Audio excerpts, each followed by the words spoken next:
तो नमस्कार गाइज, इस समय मैं देहरादून में हूँ और देहरादून के जंगलों में। तो यहाँ पे हैं गुज्जर लोग का यहाँ पे अपने लिए घर बना रखा है।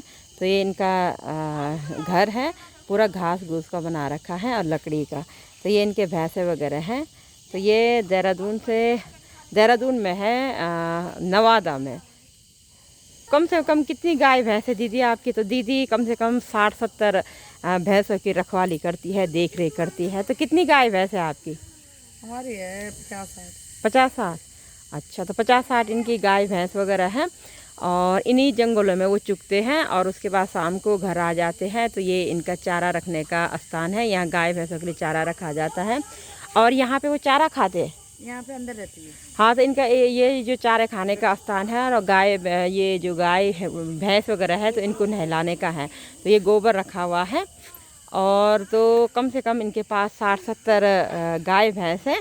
तो जैसे गुज्जर लोग कभी इधर कभी उधर अपने गाय भैंसों को घुमंतरू, गाय भैंस होती है ये घूमती रहती हैं। तो इन्होंने पहले ये घुमंतरू गाय भैंस रखे हुए थे। अब इन्होंने एक ही जगह पे इनके लिए स्थान बना दिया है। अब ये गढ़वाल भी नहीं जाते, पूरा नहीं तो ये पूरा उत्तराखंड की सैर करके आते थे ये गाय भैंस वगैरह। हाँ, अब तो यहीं रहते हैं। तो अब ये बाहर नहीं लेके जाते हैं। तो इन्हीं नवादा के जंगलों में ये घास वगैरह चुगते हैं और अभी इनकी जो गाय भैंस है वो पूरे जंगल जा रखी है। और उसके बाद अब शाम का समय है, अब गाय भैंसों का आने का टाइम भी है और 4 बजे ये लोग दूध निकाल देते हैं और अपना दूध बेच देते हैं। तो देहरादून में आधा देहरादून में इनका दूध जाता है। तो दीदी दूध निकाल दिया आप लोगों ने? अभी निकाल दिया है। निकाल दिया और भेज भी दिया। और उसके बाद आप जंगल भेजते गाय भैंसों को? हाँ, जंगल भेजते, शाम सुबह जंगल जाती है। अब उनका आने का समय हो गया है गाय भैंसों का। अच्छा, तो कितना मेहनत करने पड़ता है इन गाय भैंसों के साथ? सर्दियों में लोपिन करनी पड़ती है पेड़ की। अच्छा। और फिर पुराली भी घेरते हैं। हाँ हाँ, भूसा है, दाना है, दाना बहुत मेहनत करना पड़ता है। मेहनत है। मतलब पैसा भी है पर मेहनत भी है। तो कहते हैं भैंस के साथ आदमी को भैंस बनना पड़ता है। तो इनके पास 50-60 भैंसे हैं। तो कितनी हालत ख़राब हो जाती होगी इनकी देख रेख करने में। तो इतनी कर्मठ महिला होती है हमारी गुज्जर दीदी, हाँ गुजरी दीदी। देखो जरा कितना वो करना पड़ता है। और एक जो इनकी बहू है ये लकड़ी लेके आ गई है और ये अब खाना बनाओगे? हाँ। खाना बनाएंगे। तो जो इन्होंने अपना ये घर बनाया है तो ये घर इन्होंने खुद बना रखा है। तो जो मैं पास में दिखा रही, यहाँ इनका बेडरूम है और जो ये दिखा रही है मैं, ये वाला जो घर है यहाँ इनका बेडरूम भी है और खाना भी बनाते हैं।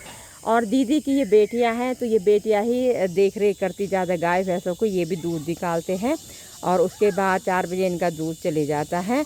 तो दिन भर इन गाय भैंसों की देख रेख करनी पड़ती है। तो कम से कम इनका एक दिन में 60-70 या 80 किलो दूध जाता है। पर 80 किलो दूध जाता भी है पर इन भैंसों के साथ क्योंकि ये 7-8 लोग हैं तब जाते हैं इनकी देख रेख करनी पड़ती इतने। तो अगर फ़ायदा भी होता है वो तो होगा तो 5 लोगों की दिन भर की सर्विस भी है। तो बहुत आफत आ जाती है इन लोगों को इन गाय भैंसों की गुजारा करने में। तो और तू क्या क्या करती है? सुना कुछ करती है गाय भैंसों के लिए? भैंस ये कहती है कि मैं दिन भर भैंस को चुगाती हूँ और दूध भी निकालती है। दूध भी निकालता सुबह दूध निकालती है। अच्छा, और जंगल तू ही जाती चुगाने के लिए? और तेरे साथ कितने लोग रहते हैं? मेरे साथ भाई रहता है मेरे से बड़े। कितने लोग रहते तुम जंगल? 4-5।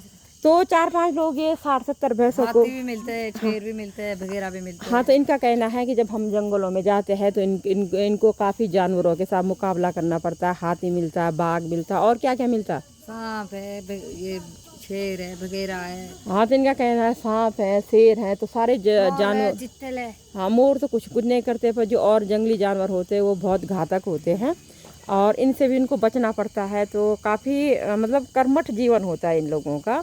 सुबह से शाम तक गाय भैंस को पालना तो बड़ी मुसीबत का काम है क्योंकि इनके लिए चारे की व्यवस्था भी करना। अगर जंगल में चारा नहीं है, क्योंकि जो ये जंगल है पूरा, ये जो लकड़ी है पूरी शीशम की लकड़ी है। तो यहाँ मुझे नहीं लग रहा कोई घास घूस होता, सारी झाड़ियाँ वगैरह है। और जो भी इनकी ज़्यादातर कमाई होती है क्योंकि वो सारा इन गाय भैंसों को खिलाने में ही लग जाता है। तो कितना बेनिफिट होता है दीदी आपको? जो कुछ नहीं बचता, यही खाते हैं बस, इन्हीं की देख रेख है, यही हमारा धंधा यही है। तो मैंने इनका ये क्या अब अपना इनका कहना है कि 60-70 किलो दूध जाता, तो मैंने इनका कैलकुलेट किया तो कम से कम इनका जो महीने के जो रुपया आता है दूध बेच कर, तो 1,08,000 आता है।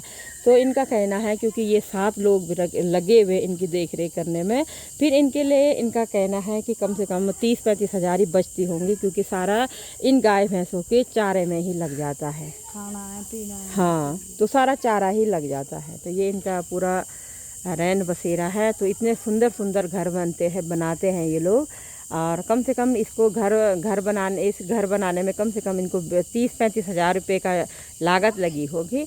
और ये घर काफ़ी टिकाऊ घर होता है। तो कम से कम ये 25-30 साल झेल लेते ये घर, क्यों दीदी? हाँ, है 35 साल चल जाते। 35-40 साल। तो जो सीमेंट वगैरह पक्के मकान होते हैं वो भी 60 साल में अपनी सीमेंट वगैरह छोड़ देते हैं।